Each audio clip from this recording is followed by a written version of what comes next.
আপনি তো আসিয়ার বোন, আপনি তো যেদিন ধর্ষণ হয়েছে আপনি তো এখানে ছিলেন না?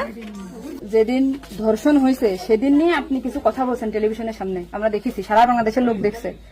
তো আপনি বলছেন, একবার বলতেছেন যে আমি ওয়াশরুমে গেছিলাম এই সুযোগে ধর্ষণ হয়েছে, আপনি আরেকবার বলতেছেন যে রুম থেকে বের করে নিয়ে ধর্ষণ করছে, আপনি আরেকবার বলতেছেন যে ধর্ষণের সময় আমি ঘুমোইছিলাম, আমি কিছু ঠিক পাইনি। আসলে কোনটা সঠিক? আমি তো ওইটাই বলি না, আমি বলছিলাম আমি ঘুমোইছিলাম। হ্যাঁ। ও যখন বাথরুমে উঠছি সেই সময় দেখি যে ও ওইখানে পড়ে রয়েছে, এইটাই বলছি।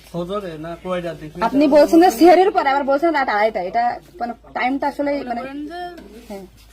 তোমাকে দিক তো সিয়ারি খাই 2টার দিক, হুম। আর তারপরের কথা বলছি। আচ্ছা, আপনি একটু মানে প্রথম থেকে মানে রাত থেকে কি ঘটনা ঘটছে একটু আমাদেরকে বলেন তো। সর্বপ্রথম রাত্রে কি সব ঠিক ছিল? আমরা রাত্রি 3 জন ঘুমাই গেছিলাম, 8টার দিকে ঘুমাইছি হ্যাঁ। আমি, আমার জামাই আর আমার বোন।